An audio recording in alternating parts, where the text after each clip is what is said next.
Dance, theater, two worlds filled with creativity, self-expression, and passion.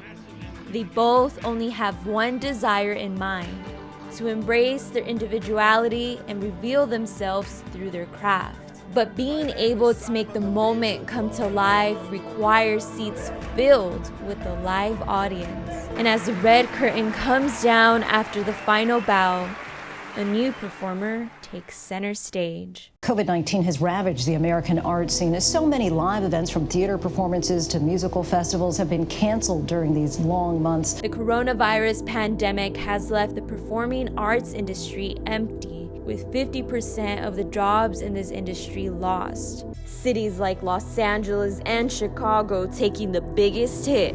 Despite the cancellations of over 95% of the shows in the nation, performers knew the show must go on.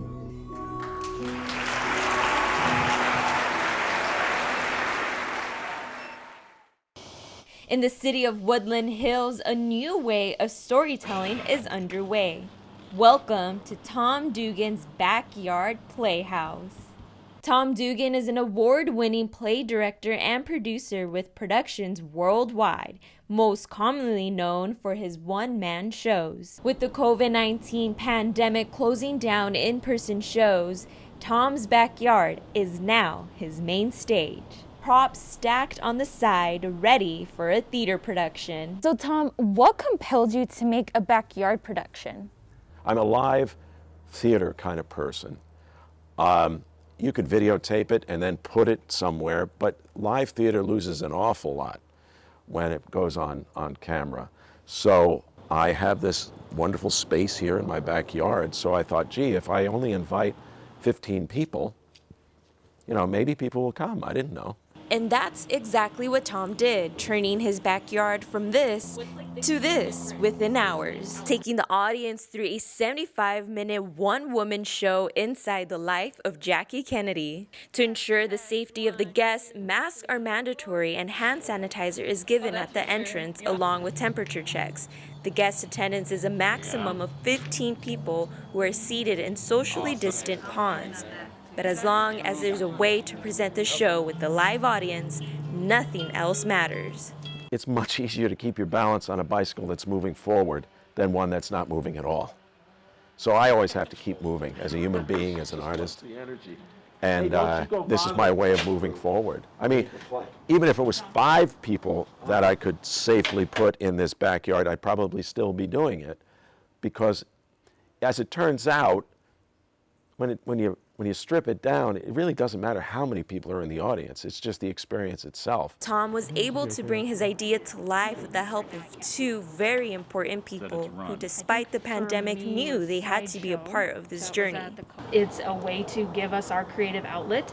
So Tom designed the set, but we got to build it for him. So, we get to break out all of our tools and handiwork and our engineering and whatever, and create that for him, and then he painted it. And it's a way to get on top, because when the pandemic is over, we can go and say, hey, Fullerton, we're ready, can we come to your stage? Just like myself, for some of the guests, a backyard production with only one actor is something they have never experienced before. Have you seen something like this before, a one-man or one-woman show? No, I've never seen a one-woman show before, which is exciting. No, I haven't either. I'm not a very big show person, and so for this to be one of my initial experiences of any shows of any kind is kind of exciting. Welcome to Dugan's Backyard Playhouse! The play takes the audience through a roller coaster of emotions. You definitely feel what Jackie Kennedy feels, from anger Daddy says champions take risks. What the hell with what Daddy says? to sadness, and of course laughter. Well, LBJ can suck my DIK. By the end of the play, I lost track because of just how amazing it was. I mean, it definitely fulfilled and exceeded any expectations that I had going into it. I know what a brilliant writer Mr. Dugan is, and so I was happy to see how that actually turned out, and I think this is definitely just the beginning of me getting started. I mean, she was crazy. She was so good. That was amazing. A project that began when the whole world closed gave Kate Hare a once-in-a-lifetime opportunity. I am currently in a place where I will not turn down acting work, so I was going to say yes because of that, but it was a genuinely great script, and it was fascinating, and it was more complicated than I had played in a while, and I really wanted the challenge. Luckily I met Tom, and I've had this to work on all year, so thank God this has kept me busy. Tom Dugan and his Hope production team have shown us that even during a pandemic, the show must go on. But can it still go on in the dance industry? I turn now to my colleague Tristan Maglunog, who has the story. That's right, Kim. Dance is definitely possible even during a pandemic. All it takes is a leap of faith. At the Art of San Pedro lies the San Pedro Ballet School, guiding students in the art of dance since 1998. The school has fostered hundreds of student talent throughout the years, most notably the one and only Misty Copeland. The mastermind is Cindy Bradley, who founded the school. With an array of lessons, recitals, and lifelong memories, life was going normally, and then the pandemic hit. When we first became aware of the pandemic in March, we thought we would have to close for a few weeks, and we didn't jump into having our classes online immediately because it's pretty difficult to dance at home. 2 months went by until Cindy decided it was time to take the school online. Despite dancing as a class again, virtual dance has its limitations. It's very difficult at home. There's not usually enough space, and the floors aren't conducive to point shoes and jumping, but it's so much more effective in person. Cindy's words would come to fruition. What was the side parking lot for the school has been transformed into an outdoor dance studio. And for the past 2 months, Cindy's goal is to not only carry out the students' passions, but most importantly, to stay safe.